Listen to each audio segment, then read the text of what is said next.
गरीब साध साध सब नेक हैं, आप अपनी ठोरे।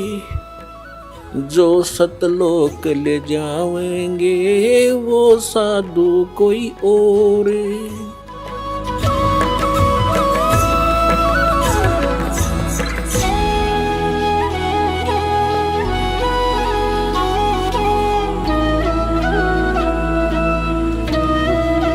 प्रसंग चल रहा है, भगवान ने आकर बताया है कि पर भी लेन जात है दुनिया, हमरा ज्ञान किने ना सुनिया। अपर भी लेने जाते हैं, स्नान करने जाते हैं तीर्थों पर। ये तीर्थ क्या है, ये कैसे निर्मित हुए, इसके विषय में ब्रह्म पुराण में, ब्रह्मा पुराण में बहुत विस्तृत जानकारी है, और विष्णु पुराण के अंदर भी। उसमें क्या बताया गया है कि जैसे किसी संत ने किसी सरोवर के किनारे या दरिया के किनारे बैठकर अपनी सुविधा अनुसार, यानी जल की आवश्यकता होती है अधिकतर जीव को नहाने पीने वस्त्र आदि धोने के लिए, और साथ में फिर भक्ति करते हैं। उनके किनारे बैठकर के उन्होंने अपने अनुष्ठान किए, जैसे भी उनको गुरु मिले, जैसा भी वो अध्यात्म मार्ग से परिचित थे, उस आधार से उन्होंने वहाँ भक्ति करी बैठ के। और वहाँ से जो साधना उन्होंने की, उस साधना अनुसार अपना शरीर त्याग करके वो चले गए उस लोक को, उस स्थान को प्राप्त कर गए जहाँ की उसने साधना की थी। अब बाद में उसकी यादगार में उस महापुरुष ने वहाँ शरीर तो छोड़ना ही होता है, उसकी यादगार बना देते हैं।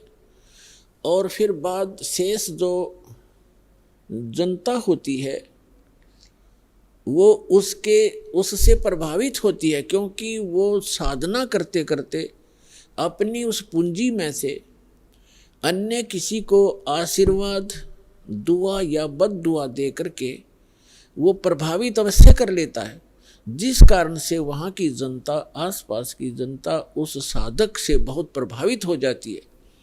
उसके बाद उसकी मृत्यु के उपरांत वहाँ एक उसकी समाधि बना देते हैं, वहाँ पूजाएं शुरू कर देते हैं, और फिर उसको वहाँ उसके मत्था टेकने लग जाते हैं, और उसको तीर्थ नाम दे दिया जाता है। अपुण्यात्मा परमात्मा ने आके ये निष्कर्ष दिया है कि जैसे अमरनाथ कैसे बना, अमरनाथ की स्थापना कैसे हुई, ये कैसे वेल नोन हुआ, सुप्रसिद्ध क्यों हुआ। भगवान शिव ने पार्वती जी को ये अनमोल मंत्र दिया था जिससे मोक्ष संभव है। और वो कौन सा मंत्र दिया था? जो 5 नाम का ये दास आपको देता है। प्रथम मंत्र में बीच बीच के जो 5 मंत्र हैं, ये शिव जी ने इस मंत्र का ज्ञान था और इसी को ये अमर मंत्र मानता था। एक तो पुण्यात्माओं, हमें कंप्लीट स्पिरिचुअल नॉलेज ना होने से, संपूर्ण अध्यात्म ज्ञान ना होने से हम इन नकली संतों के द्वारा घने भ्रमित हो गए। हम क्या सोचते हैं कि गुरुजी ने मंत्र दे दिया, नाम दीक्षा दे दी, और फिर क्या होता है, उन भ्रमित लोगों के पास जाकर के आप उनसे फिर प्रभावित हो जाते हो, जिनको कंप्लीट स्पिरिचुअल नॉलेज नहीं है, जिनको पूर्ण अध्यात्म ज्ञान नहीं है। तो वो क्या पूछते हैं आपसे कि आपने दीक्षा ली है वहाँ से, बरवाला से, कितने दिन हो गए? 1 महीना, 2 महीने, 1 वर्ष, 2 वर्ष, जैसा भी जिसको। फिर वो पूछते हैं क्या आपको भगवान दिखाई देते हैं, भगवान के दर्शन होते हैं? अब आपके पास इसका कोई उत्तर नहीं। तो पुण्यात्माओं, कहने का भाव ये है कि दास जो आज प्रसंग आपके समक्ष स्पष्ट करना चाहता है, एक विषय स्पष्ट करना चाहता है कि परमात्मा की प्राप्ति, परमात्मा के दर्शन से, मोक्ष की प्राप्ति परमात्मा के दर्शन से नहीं, उस परमात्मा के मंत्र से होती है।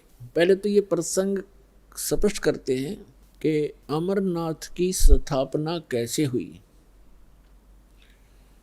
पुण्यात्मा, हमने पुराण बहुत पढ़ी हैं, पवित्र पुराण, लेकिन हमारे धर्म गुरु कोई निष्कर्ष हमें निकाल कर दे नहीं पाए, और जिस कारण से हम ऐसे उन कथाओं को याद अवश्य कर लेते थे, लेकिन हमें उनका कोई सिर पैर का पता नहीं था। जैसे पार्वती जी के 107 जन्म हो चुके थे, 108वां जन्म वो जी रही थी। भगवान शंकर वही होते थे, उनकी तब तक मृत्यु नहीं हुई थी, और पार्वती जी की 107 बार मृत्यु हो चुकी थी। और भगवान शिव जब पार्वती जी की मृत्यु होती थी बड़े व्याकुल होते थे, उनका बहुत बुरा हाल हो जाता था उस पार्वती की मृत्यु के उपरांत, उसके वियोग में। एक समय की बात है कि भगवान श्री राम वनवास के अंदर सीता जी के अपहरण के उपरांत वृक्षों से डकरा रहा था, रो रहा था, सीता की खोज पूछ रहा था, मृगों से लिपट रहा था। ऊपर से आसमान से पार्वती और शिव देख रहे थे। भगवान शिव ने श्री रामचंद्र जी अर्थात विष्णु जी को प्रणाम किया। पार्वती जी ने देखा कि किसको प्रणाम कर रहे हैं, नीचे एक व्यक्ति रो रहा है पृथ्वी पर। पार्वती जी ने पूछा, आप किसको प्रणाम कर रहे हो? भगवान शिव ने कहा कि नीचे देखो, ये भगवान को प्रणाम कर रहा हूं। कि वो व्यक्ति रो रहा है? पार्वती ने पूछा कि हाँ, ये भगवान है, परमात्मा है। पार्वती जी कहने लगी, भगवान और रो रहा है? भगवान कैसे हो सकता है जो ऐसे डकरा रहा है जनसाधारण की तरह? यानी विष्णु जी थे वो, और विष्णु जी भगवान शिव के बड़े भाई हैं। अपने बड़े भाई को वो नमस्कार कर रहे थे। पार्वती जी ने नमस्कार नहीं किया और कहा, मैं इसकी परीक्षा लूंगी और सीता रूप बना कर जाऊंगी। यदि ये मुझे पहचान लेंगे तो मैं मान लूंगी कि ये भगवान है। भगवान शिव ने कहा कि यह गलती मत करना, यदि तू सीता रूप बना लेगी तो मेरे काम की नहीं रहेगी। उस समय तो पार्वती जी ने कह दिया कि नहीं जाऊंगी, परीक्षा नहीं लूंगी।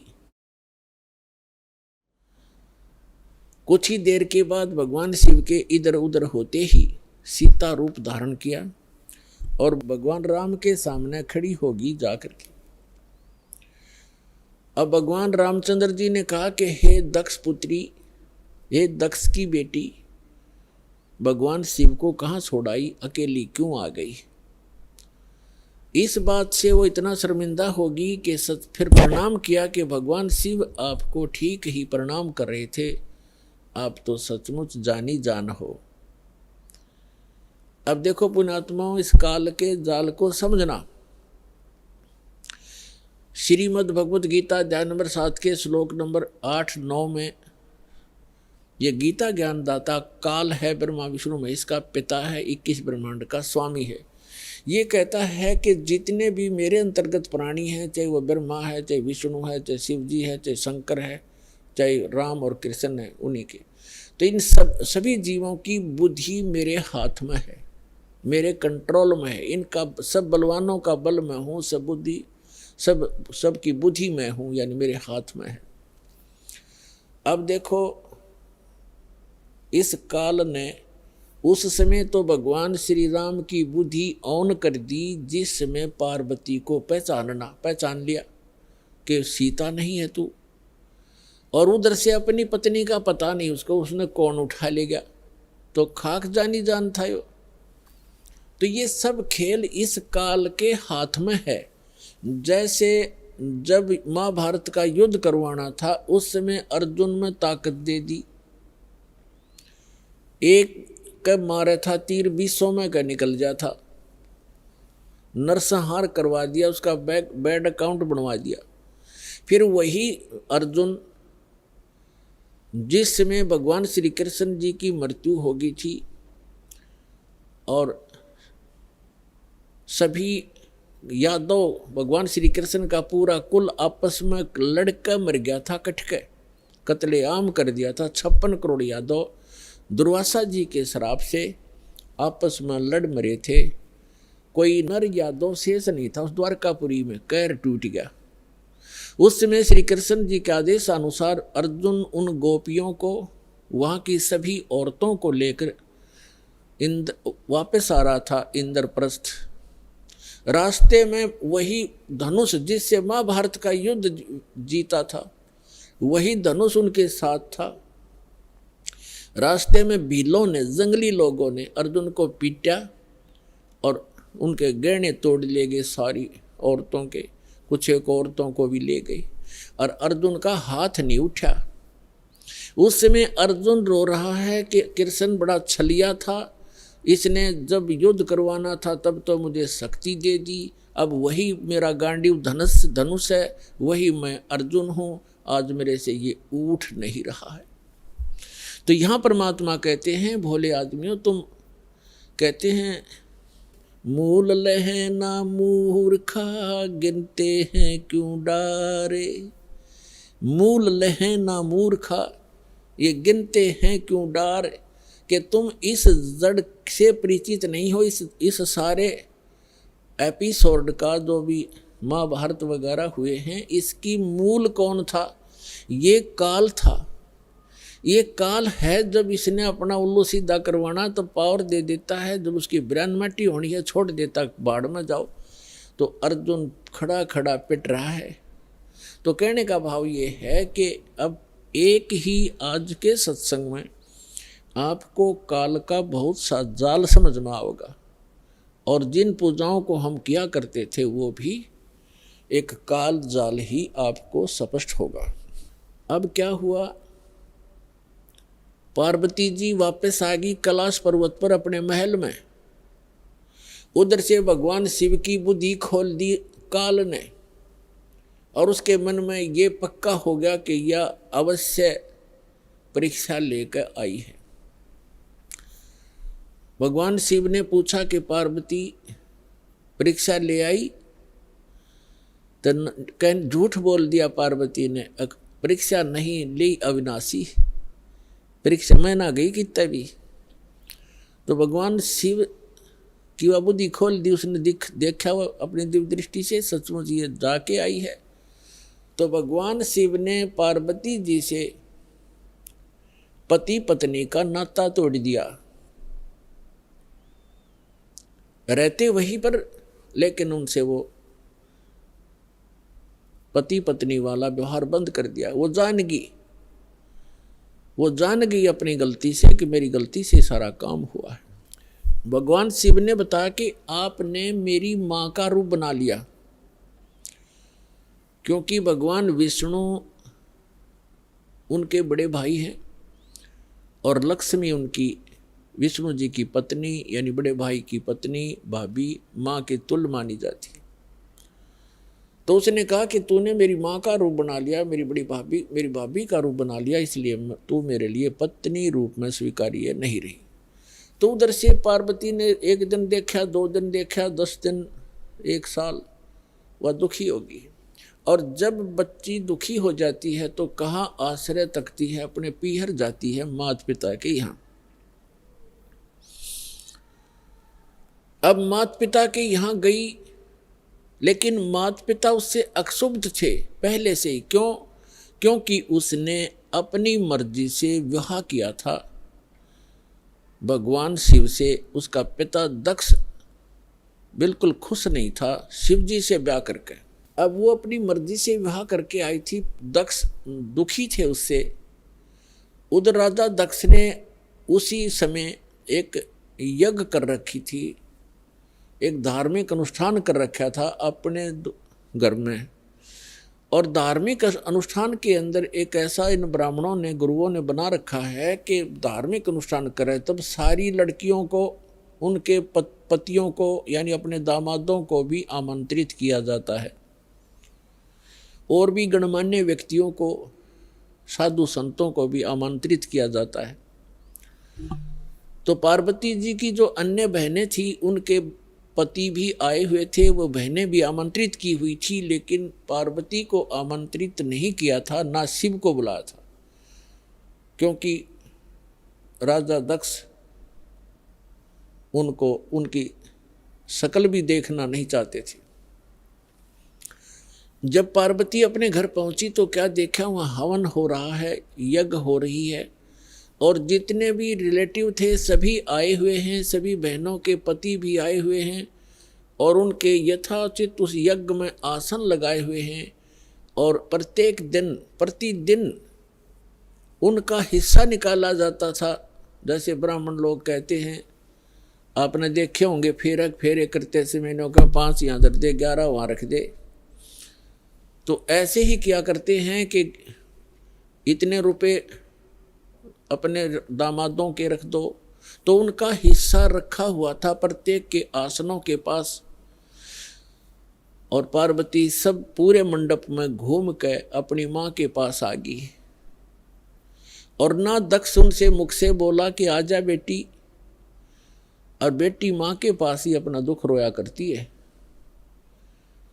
अपनी माँ के पास जाके कहने लगी, माँ आपने यज्ञ कर रखा है, धर्म यज्ञ कर रहे हो, और हमारे को आपने आमंत्रित नहीं किया, क्यों नहीं किया?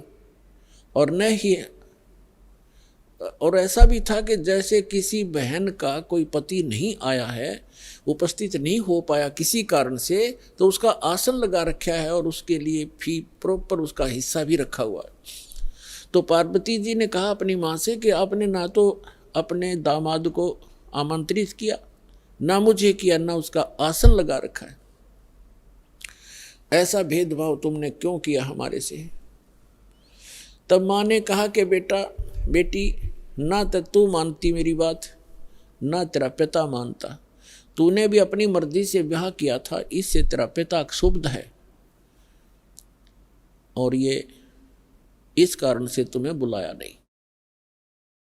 तो पार्वती जी ने अपने पिता से प्रश्न किया कि आपने न तो अपना दामाद बुलाया, ना मुझे आमंत्रित किया, क्या मैं आपकी बेटी नहीं? तो दक्ष ने कहा कि मैं ना तेरी सूरत देखना चाहता हूँ, और ना उस सर्प लपेटे हुए व्यक्ति को बुलाकर अपनी बेइज्जती करवाना चाहता हूँ, और आपको किसने बुलाया, यहाँ पर आप जा सकती हैं।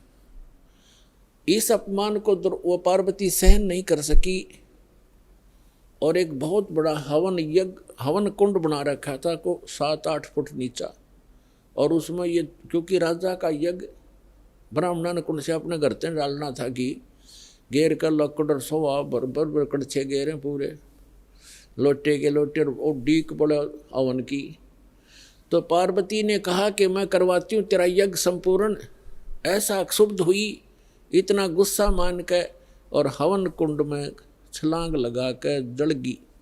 जल्दी सी हवन कुंड को बुझाया गया, तुरंत ही उसको निकाला गया, सारा शरीर जल गया, लेकिन अस्थि शेष रह गई, अस्थि पिंजर शेष रह गया।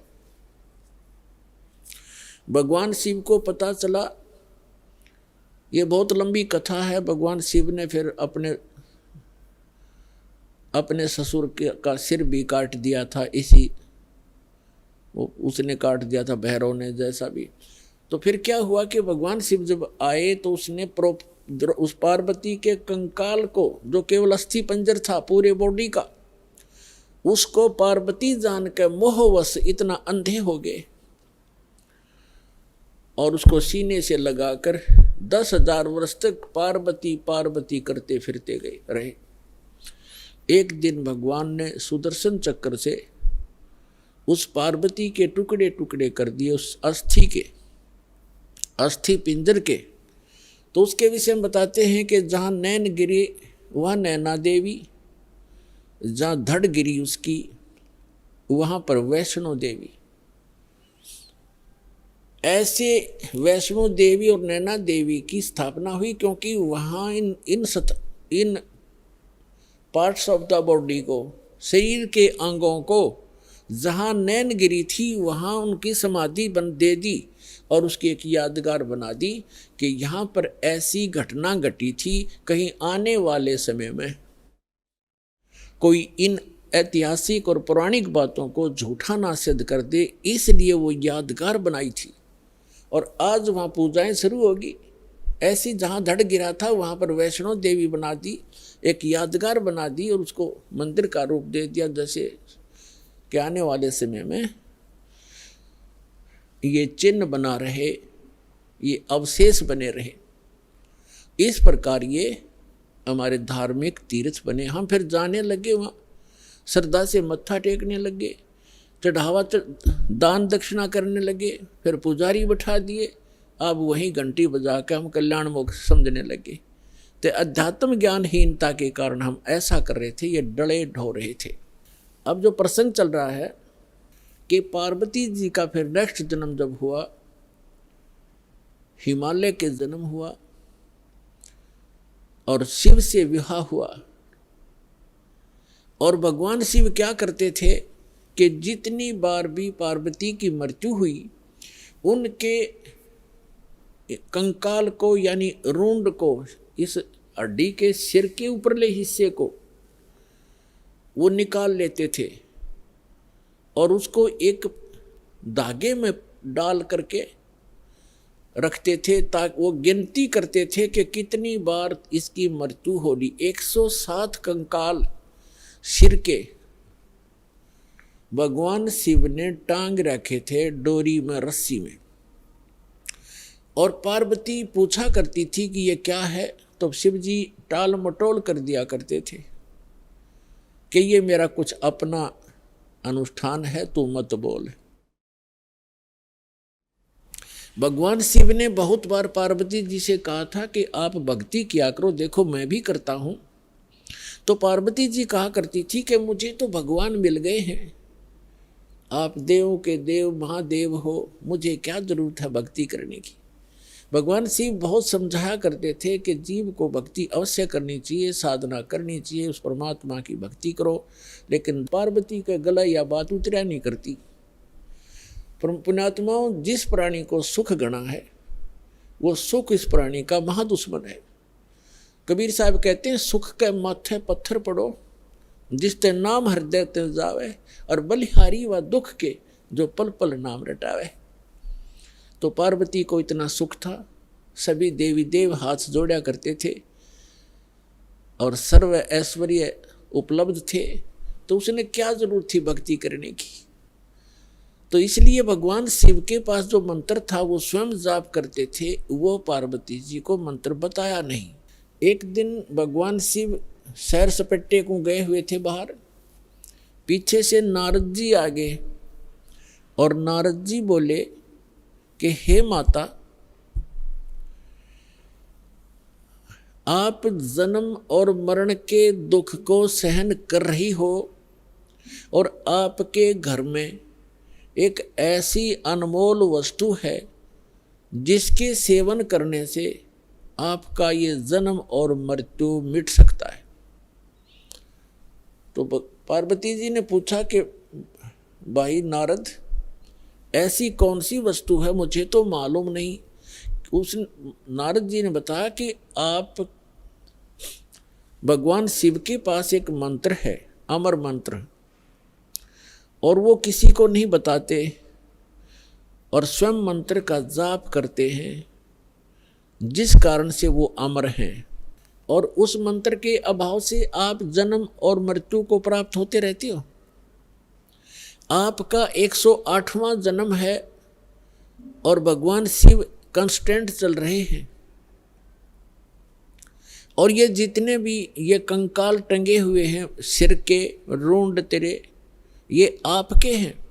आप 107 बार मर चुकी हो, 107 बार ही आपने भगवान शिव को ही वर रूप में चुना है। 107 जन्म आपके हो चुके, 108वां चल रहा है। तो पार्वती जी का यह बात खटकेगी कि सचमुच ये मेरे ही सिर हैं, अगर आपके ही हैं ये। लेकिन ये बात गले नहीं उतरे कि भगवान शिव के पास ऐसा मंत्र और मुझे ना दिया हो, मुझे ना देवे, क्योंकि वो मुझे बहुत प्यार करते हैं, मेरे लिए वो सर्वस्व सौंप सकते हैं, सब कुछ दे सकते हैं। ये नहीं हो सकता नारद जी। नारद जी कहने लगे कि देख ले माता, अभी तक आपने उनको एज ए हस्बैंड ट्रीट किया है, एज ए गॉड ट्रीट नहीं किया। अभी तक आपने उसको पति रूप में व्यवहार किया है, आपने उनको भगवान नहीं समझा। और जब तक आपके हृदय में यह डिमांड नहीं होएगी, गुरु जैसे गॉड गुरु जो होते हैं वो भगवान के तुल्य ही माने जाते। तो भगवान शिव उस समय इस मंत्र के प्रदान करने वाले गुरु थे। तो नारद जी तक कह के चले गए। अब पार्वती की नींद हराम होगी कि भगवान को आने दे, और मुझसे कोई अवश्य कोई ऐसी गलती बनी है जो ऐसी वस्तु को मुझसे छुपा रखा है, मैं अवश्य अभाग्नि कोई गलती कर रही होंगी। एकदम नम्रता आई। पहले तो पार्वती जी जैसे पति पत्नी बोलते हैं ऐसे बोला करती थी, और उस दिन आते ही चरणों में दंडवत प्रणाम किया और पैर पकड़ के रोने लगी। भगवान शिव ने पूछा कि किसने क्या कह दिया आपको, क्यों रो रहे हो, बताओ मुझे एक बार। तो पार्वती ने कहा कि आपके रहते मुझे कौन क्या कह सकता है, लेकिन मैं बहुत निकम्मी हूँ कि मैं ऐसी कोई गलती कर रही हूँ जिस कारण से आपने मुझसे एक अनमोल वस्तु छुपा रखी है। और मैं तो बालक हूँ, आप तो भगवान हो, बालकों की गलतियाँ माफ़ किया करते, मैं तो बालिका हूँ आपके सामने, और मुझे क्षमा करो, मुझसे कोई ऐसी गलती हुई। आपके पास एक अमोघ मंत्र है जिससे मेरा कल्याण हो सकता है। और तब भगवान शिव ने पूछा, भगवान शिव ने सोचा आज या कौन सा स्टेशन पकड़ेगी, या तो कदे भी इस बात के निकट भी नहीं थी, ना ऐसा मैंने कदे भाव देखा, ऐसी विनम्र नहीं देखी। तब उसने कहा कि तुझे कौन ऐसा भगवान मिल गया जो तेरी बुद्धि बदल दी। ये तेरे सतर का ज्ञान नहीं पार्वती, तेरी बुद्धि को मैं खूब जानता हूँ। तब पार्वती जी ने कहा कि नारद जी आए थे, उन्होंने मुझे बताया है कि ये जितने भी ये कंकाल टंगे हुए इस माला में, ये मेरे सिर के, मेरे मुंह के रुंड, ये मेरे ही बताए हैं। मैं 107 बार मर चुकी हूँ और आपको ही पति बनाया है मैंने। हे भगवान, क्या मैं मरती थी, आप मुझे कितना प्यार करते हो, और ये जब मैं मरती थी तो क्या आपको दुख नहीं होता था, और फिर भी आपने मुझे वह वस्तु नहीं दी जिससे मैं आपके जीवन तक तो जीवित रह सकती थी, इस मंत्र से ऐसा बताया है। तो भगवान शिव ने कहा कि सचमुच ये सब सिर तेरे ही हैं और गिनती के लिए रखे हुए हैं ताकि तेरी बुद्धि ठिकाने आ जा, इसलिए रखे। और ये दिन आ गया आज। तो परमात्मा ने, भगवान शिव ने कहा कि आज तक मैं तेरी मृत्यु के उपरांत मैं कितना दुखी हुआ करता, वो तो मेरा मन जाने। जैसे उन्होंने बताया कि एक बार राजा दक्ष के यहाँ तू मृत्यु को प्राप्त हुई थी, और तेरे उस अस्थि पिंजर को लिए मैं 10,000 वर्ष तक सीने से लगाए फिरा करता। मैं इतना पागल की तरह तेरे ऊपर आसक्त था, तेरे वियोग में मैं इतना दुखी होता था, और फिर भी मैं आपको, पार्वती ने कहा कि फिर भी आपने मुझे ये मंत्र क्यों नहीं दिया जिससे मैं मरती नहीं और आपके साथ ही रहती। तब भगवान शिव ने कहा कि ये मंत्र ऐसे नहीं दिया जा सकता, जब तक जिज्ञासा प्रबल ना हो इस मंत्र के बताने का कोई लाभ नहीं बताने वाले को, बल्कि पाप ही लगता है। अब जैसे एक सीप होती है जिससे मोती बनते हैं, सीप जिससे मोती बनते हैं। एक जीव होता है समुद्र में, उसका ऊपर का जो बॉडी होता है वो बहुत सख्त होता है और छोटा सा सीप होता है, और वो जिस समय समुद्र के अंदर एक ऐसा वातावरण बनता है उसको प्यास लगती है और वो समुद्र के जल को ग्रहण नहीं करती, वो ऊपर आ जाती है सतह पर, पानी के ऊपर की सतह पर। और जब स्वाति नक्षत्र में, स्वाति नक्षत्र की ऊपर से कोई बूंद आसमान से उसके मुख पर गिर जाती है उस समय, तो उस बूंद से जब मुंह खुला हो सीप का, उसकी डिमांड होती है उस बूंद की, आसमान के पानी की बूंद की, और उसमें मुंह खुला हो और उसमें वर्षा हो रही हो, तो मुंह खुले हुए पर एक ही बूंद पर्याप्त है उसमें मोती बनाने के लिए, और मुंह खुला ना हो और सीप बेशक ऊपर सतह पर जल के ऊपर घूम रही हो, चाहे सारा सामन बरस जा, उस मोती नहीं बन सकता क्योंकि उसका मुंह खुला नहीं है। तो ऐसे ऊपर बगैर मुंह खुले और उस बूंद की कोई वैल्यू नहीं है, व्यर्थ जाती है। ठीक इसी प्रकार भगवान शिव ने बताया कि आपके अंतःकरण का मुंह खुला नहीं था, आपके अंदर ये जिज्ञासा उत्पन्न नहीं हुई थी, इसकी डिमांड नहीं हुई थी। और आज नारद जी ने आपके अंदर ये प्रेरणा पैदा करके आपके अंतःकरण की वो डिमांड प्रेरित कर दिया, आपको आपकी प्रबल इच्छा होगी। अब ये मंत्र दूंगा पार्वती तो तेरा काम करेगा। पहले मैंने बहुत बार कोशिश की थी कि आपको ये मंत्र दूं, लेकिन आपने तो कान्ना पे कटाड़ी सारी बात, और कभी भी नहीं आपने भक्ति करने की सोची भी नहीं। अगर आप मेरे ज्ञान को सुनती तो मैं ये मंत्र आपको प्रेरित करके ये मंत्र भी देता, लेकिन ये ऐसा अनमोल मंत्र है, बगैर जिज्ञासु के और प्रबल इच्छा हुए बिना ये देना व्यर्थ होता है। इसलिए मैंने आपको मरते हुए भी देखा, मैं रोता भी था, डकराता था, टक्कर मारता था, लेकिन ये अनमोल वस्तु दे नहीं सकता था। तो पुण्यात्माओं, उस मंत्र को कितना कॉन्फिडेंस रखा गया था भगवान शिव के द्वारा। पार्वती के अतिरिक्त उन्होंने किसी को ये मंत्र फिर खोला भी नहीं। अब पार्वती से कहा कि इस मंत्र को मैं उस स्थान पर दूंगा, कोई अन्य जीव जंतु ना सुन ले।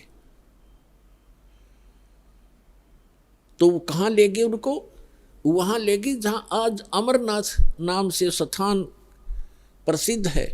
वहां एक उस स्थान पर एक सूखा वृक्ष था, सूखा वृक्ष खड़ा था, उसके पत्ते नहीं थे, टहनी अवश्य खड़ी थी, पत्तों रहित सूखी, और उसकी एक खोगड़ माने वृक्ष के अंदर एक उसके तने में एक सुराख बन जाता अपने आप ही कुदरती, और उसमें एक मादा तोते ने अंडे दे रखे थे, उत्पन्न कर रखे थे। एक तोते के अंडे थे उसमें। तो भगवान शिव ने देखा कि आसपास, क्योंकि अगर कोई हरे वृक्ष के नीचे बैठते हैं तो कोई ना कोई पक्षी भी आकर बैठ सकता था, दिखाई नहीं देता, इसलिए ऐसे सूखे वृक्ष के नीचे बैठे जाकर कि कोई पक्षी भी निकट आवेगा तो पता लग जाएगा। तो उससे पहले भगवान शिव ने अपने दोनों हाथों को ऐसे जोर से बजाया 3 बार, और इतना भयंकर नाद हुआ, आसपास के पक्षी और पशु सैकड़ों किलोमीटर दूर उड़कर चले गए, इतने भयभीत हो गए। और जो अंडे थे वो भी बच्चे बनकर उड़ गए। एक अंडा वो खराब था, डिफेक्टिव था, वो वहां रह गया। अब पुण्यात्माओं देखना, ये है कंप्लीट स्पिरिचुअल नॉलेज। ये संपूर्ण अध्यात्म ज्ञान है। अब आप देखते हो जैसे अस्थि उठाते हैं, अस्थि फूल उठाते हैं, जो हार्ड जीव के, मनुष्य के, स्त्री या पुरुष के जला दिए जाते हैं, शरीर को अंतिम संस्कार कर दिया जाता है शरीर का, उसके बाद उसके कुछ कण हड्डियों के बच जाते हैं, उनको फूल बोलते हैं, अस्थि बोलते हैं। उनको वहाँ से उठाया जाता है उस राख से, और कहाँ डाल के आते हैं? गंगा में, दरिया में। क्यों डालते हैं? ये तो एक बहकाने वाली बात है कि वहाँ गति करवाने जाते हैं। मरने के बाद जीव चला गया जहाँ जाना था, उन हड्डियों के कहीं फेंकने से, दरिया में डालने से गति होती है। उसका मूल उद्देश्य ये है कि जैसे हम जिस बॉडी में रहे हैं, ये शरीर हमने सबसे प्रिय है। इंसान कोई रोगी हो जाता है, रोग भयंकर होता है, उसमें बहुत इलाज करवाना पड़ता है, तो अपने मकान और ज़मीन को भी बेचकर इस शरीर को सुरक्षित रखना चाहता है। ये कितना प्रिय होता है। और इसको छोड़कर जब ये प्राणी जाता है, पहले ये ऊपर ले जाया जाता है, वहाँ तपस्शिला पर इसको भूना जाता है, इसके अंदर से गंध निकाल कर फिर इस जीव को फेंक दिया जाता है। ये आकाश मार्ग से आकर धर्मराज के दरबार में पंक्ति में खड़ा हो जाता है। इस प्रोसेस में इसको 10-12 दिन लग जाते हैं। इसलिए 13वें दिन ये वापस आ जाता है जहाँ इसने गधा बनना है, कुत्ता बनना, सूर बनना है या भूत बनना है, उस लाइन में फिर लग जाता है। तो ये प्रेत बन जाते हैं अधिकतर। भूत पूज कर भूत बनेंगे, तो हम सब भूतों की पूजा ही करते थे। तो प्रेत बनकर आता है कहाँ? अपने घर में। घर से फिर अपने शरीर को खोजता है, मेरा शरीर कहाँ, उसमें प्रवेश करूं। फिर वो वहाँ से चलता चलता जाता है, क्योंकि एक फिल्म सी बनी होती है, वो फिर वहाँ जाता है जहाँ उसका अंतिम संस्कार किया होता है। तो वहाँ अगर वो अस्थि नहीं उठाई जाती है तो वो जीव उन अस्थियों को चिपक जाता, मेरी है, ये मेरी है, उनका चिपका रहता वहाँ पर। और उन्होंने, जिन गुरुओं को ज्ञान तो था नहीं, उन्होंने सोचा कि ये अस्थि अगर यहाँ से उठा कर और कहीं फेंक आवें, दरिया में डाल दें, तो ये उस प्रेत का हाथ ना लगे, वो यहाँ चिपक कर ना बैठे इन शमशान घाट में, यहाँ गांव में ना रहे, कहीं और चला जा। इसलिए उसको उठाकर उनकी अस्थियों को जल प्रवाह कर देते हैं। वहाँ डालने के बाद फिर इसको पता ही नहीं लगता वो कहाँ गई। इनका ये उद्देश्य होता है कि वो वहाँ से जगह छोड़ जावे, उनकी खोज में उड़ा गंगा किनारे धक्के खाता रहे। तो पुण्यात्मा, ये अस्थि उठाने की ये प्रक्रिया यहाँ से चली है। और इसको उठाओ या ना उठाओ, ये कोई फायदा नहीं, उसमें कोई लाभ या हानि नहीं है उस जीव को जो चला गया शरीर को छोड़कर बाद की क्रियाओं से। अब ऐसे ही जैसे आपको बहुत बार बताया है कि इस प्राणी को मानव शरीर 2 प्रकार से प्राप्त होता है। एक तो 84 लाख योनियों को भोग गए, एक टर्न वाइज एक मानव शरीर कंपल्सरी प्राप्त होता है। और दूसरे प्रकार का वो होता है जो शुभ संस्कारों से लगातार भी कई मनुष्य जीवन आपके पूर्व जन्म के पुण्य संस्कारों से हो जाते हैं। तो एक सुखदेव नाम के ऋषि हुए, फिर वो बाद में उनकी आत्मा 84 लाख योनियों को भोगती और तोते का संस्कार था उसका। अब तोते में उसका इतना ही संस्कार था कि उस गंदे अंडे में ही उसकी वो अंडा उसके निमित्त था वो अंडा। जैसे गर्भ में ही कई बच्चे मर जाते हैं, तो उनका उतना ही संस्कार होता है उस मनुष्य जीवन का, तो वो पूरा कर लिया उसने। एक मनुष्य जीवन, गर्भ में मर जाना, बाहर आते ही मर जाना, इस तरह। अब उसका संस्कार था इतना ही कि उस अंडे में उसकी आत्मा आई और अंडा गंदा हो गया। अब उसके बाद भी वो उसका चिपका रहा कि मेरा है, वो आत्मा वही रही और बाकी अंडे जो स्वस्थ थे भगवान शिव की अपनी जो धारणा से कि आसपास कोई अंडा हो वो भी स्वस्थ हो जाए, तो वो उस ताड़ी बजाने से अंडे बच्चे बनकर और पक्षी बनकर उड़ गए। अब वो संस्कार था उसका ऐसा ही निर्धारित था कि वहाँ भगवान शिव कथा सुनावेगा पार्वती को, और उसके संस्कार से फिर वो परमात्मा, क्योंकि कोई भी ज्ञान उपदेश दिया जाता है पहले सत्संग किया जाता है, तो भगवान शिव ने पार्वती को पहले उस अमर परमात्मा की कथा सुनाई कि कोई ऐसी शक्ति है, इनको वैसे ज्ञान नहीं, लेकिन वेदों से जैसा इनको ज्ञान प्राप्त हुआ तो ये बता रहे थे कि पार्वती उस परमात्मा की भक्ति करनी चाहिए, उस भगवान की भक्ति से जीव का मोक्ष होता है। और मानव शरीर, इन देवताओं को भी ये मानव शरीर माना जाता है, और मानव शरीर ये भगवान की साधना उपासना के लिए ही प्राप्त होता है।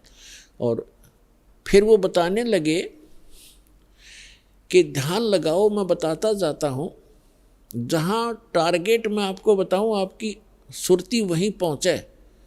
क्या बताया कि मूल कमल जो गुदा के पास है, रीढ़ की हड्डी के अंदर की तरफ, उसमें गणेश जी का वास है और उसका किलियम जाप है, और ऐसे इसको ऐसे ऐसे बोल।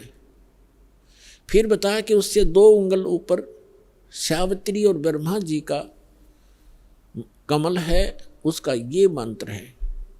फिर बताया शरीर के इसके ऊपर नाभि कमल है, उसमें विष्णु और लक्ष्मी का वास है, और वहाँ पर ये मंत्र है जो आपको दिए जाते हैं, इनको जाप करो। उसके बाद फिर हृदय कमल है, उसमें महादेव और पार्वती का स्थान है। अपनात्माओं, ये डीला आपको बहुत देर से समझ में आओगा। ये ज्ञान आपको पहले भी बताया है कि ये काल क्या लीला करता है। ये एक ब्रह्मांड के सर्वोपरि शिखर में, चोटी में, वहाँ 3 स्थान बनाकर रहता है, और वहाँ 3 ही रूप धारण कर लेता है, और वहाँ इस दुर्गा के ये 3 ही रूप बनाकर अपने साथ रखता है।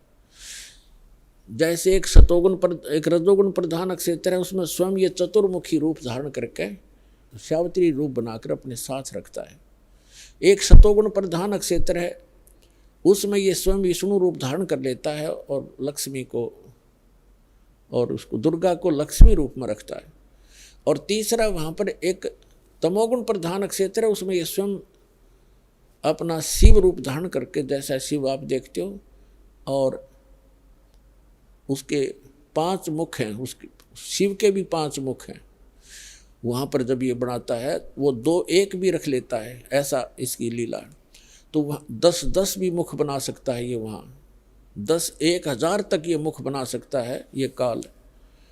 तो वहाँ ये शिव रूप में रहता है और दुर्गा को पार्वती रूप में रखता है। तो जो हमारे कमलों के अंदर जो हमने जो दिखाई देंगे देवता, वो वही उसी का रिफ्लेक्शन दिखता है। और वहाँ के इन स्थानों के इंचार्ज ये इनके पुत्र होते हैं, जहाँ इनके कार्यालय हैं, जैसे शिवपुरी है, विष्णुपुरी है, ब्रह्मापुरी है, ये अलग है, और वहाँ पर रिफ्लेक्शन उसका ही आता है। और वहाँ जो जीव इस मंत्र की साधना करते हैं, उनकी साधना का अकाउंट ये इसके पुत्र रखते हैं। जैसे हम ब्रह्मा जी और सावित्री का जाप करते हैं, तो वो अकाउंट इनके पास जाएगा, अकाउंट यही रखेंगे ये ब्रह्मा विष्णु महेश ही अलग से। तो पुण्यात्माओं, ये PhD का मार्ग है, धीरे धीरे आपका समझ में आएगा। तो यहाँ शिव बता रहा है कि हृदय कमल में शिव और पार्वती का स्थान है, इसके ऐसे 12 पंखुड़ियाँ हैं, इसका ये मंत्र है। फिर कंठ कमल में देख, ये दुर्गा का स्थान है, और इसमें इतने कमल हैं, 16 पंखुड़ी हैं, और इसका ये मंत्र है। तो ऐसे जब वो जाप करती हुई जा रही थी, फिर कहा कि त्रिकुटी में की तरफ चलो पार्वती।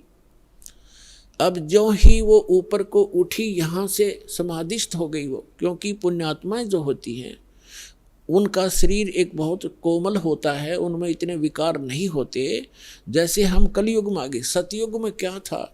सतयुग में प्रत्येक व्यक्ति कोई भी था, जनसाधारण भी और ब्राह्मण गुरु भी, उनकी समाधि तुरंत लग जाया करती थी, क्योंकि शरीर इतना पिछले पुनः संस्कारों से इतना कोमल होता था, इतना स्वच्छ होता था, अंदर से सब नसें सब वो उनका साफ होता था, बहुत आसानी से समाधि लग जाती थी।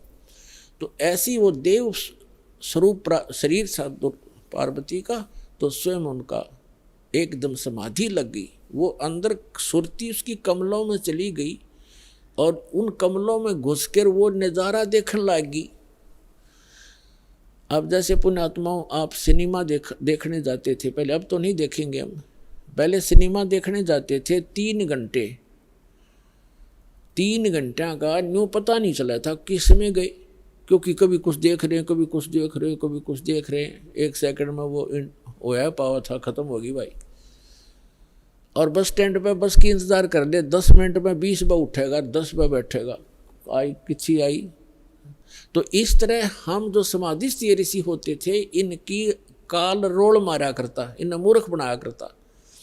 जैसे किसी भी एक कमल में ये प्रवेश कर गए, एक कमल जैसे टीवी चैनल में कोई चैनल ऑन कर लिया और उसमें जो भी नज़ारे हैं वो यहाँ से बिल्कुल हटकर हैं, और वो ऐसे दृश्य हैं यो मन देखता देखता दंग रह जाता है, इसको पता नहीं चलता कितना समय बीत गया। तो इस प्रकार वो काफ़ी समय तक ये नज़ारे देखा करते, मोक्ष नहीं हुआ इनका।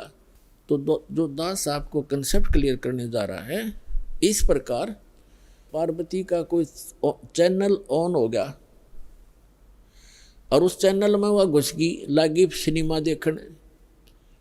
अब जब सुरती चली जाती है दूर तो आभास शरीर को नहीं होता।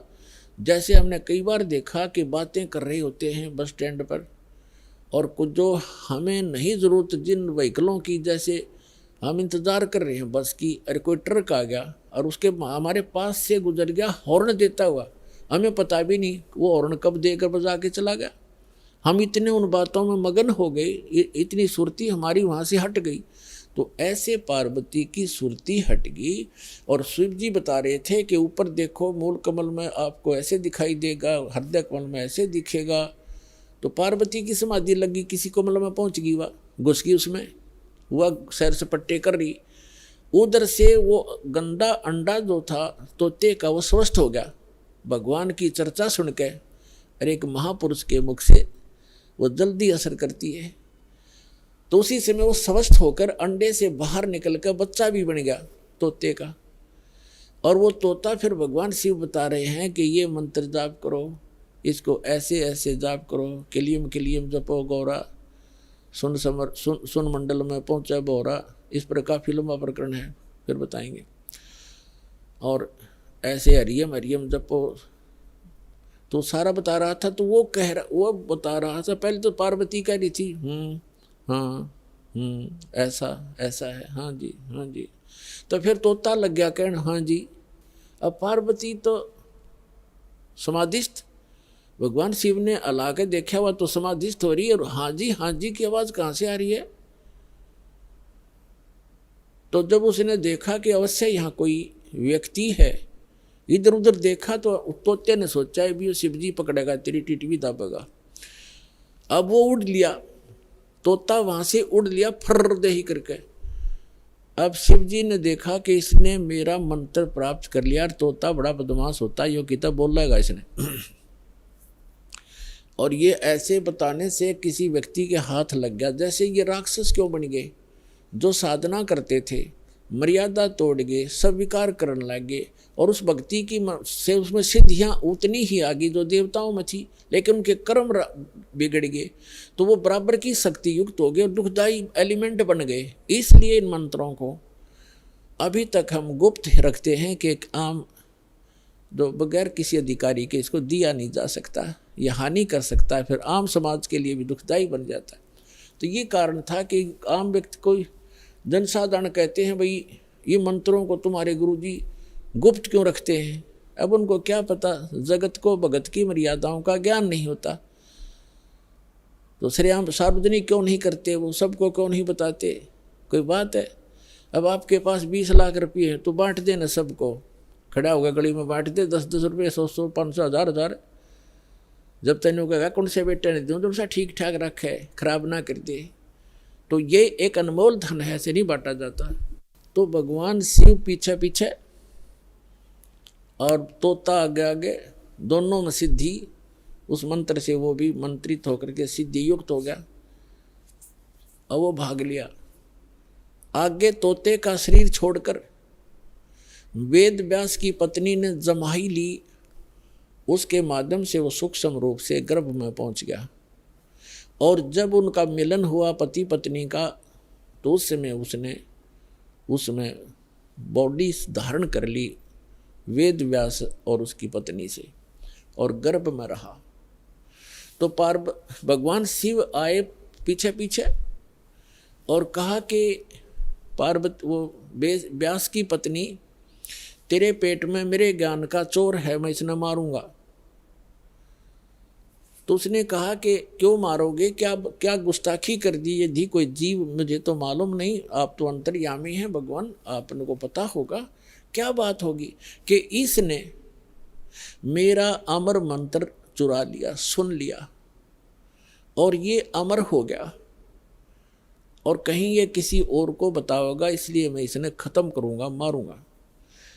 तो व्यास की पत्नी कहने लगी, बोले नाथ, एक तरफ तो आप कहते हो ये अमर हो गया, अमर हो गया तो आप मारोगे कैसे इसको? तो शिव जी वहां से आ गया, भाई बात तो ठीक है, गर्भ में ऐसे साधक को हानि नहीं पहुंचा सकता, जो पूर्व जन्म के कुछ संस्कारी होते हैं वो गर्भपात से मरण नहीं होता उनका। और फिर व्यास जी और उसकी पत्नी भी साधक थे, तो साधक को कोई भी देव जो हानि नहीं पहुंचा सकता। तो भगवान शिव वापस आ गया। अब कहने का भाव ये है दास का कि पार्वती जी को वो मंत्र मिला भगवान शिव से, कहाँ, जहाँ पर आज हम एक अमरनाथ का मंदिर मानते हैं, अमरनाथ मानते हैं, और वहाँ अपने कल्याण के लिए हम वहाँ दर्शनार्थ जाते हैं कि हमारा मोक्ष हो जाएगा। अमरनाथ पर जाने से नहीं, अपने आत्माओं, वो मंत्र से मोक्ष हुआ पार्वती का, उस अमरनाथ से नहीं। अमरनाथ एक स्थान है जहाँ पार्वती जी को वो अनमोल मंत्र प्राप्त हुआ था। अब इस दास के पास वो कंप्लीट स्पिरिचुअल नॉलेज है, वो अमर मंत्र है। ये अमर मंत्र जो भगवान शिव ने पार्वती जी को दिया, ये तो इतना अमर है, जब तक शिव रहेगा पार्वती की मृत्यु पुनः नहीं होगी, और एक दिन पार्वती भी मरेगी, शिव भी मरेंगे, ये अविनाशी नहीं है। गीता के यथार्थ विश्लेषण की जानकारी के लिए पढ़ें पुस्तक गीता तेरा ज्ञानामृत।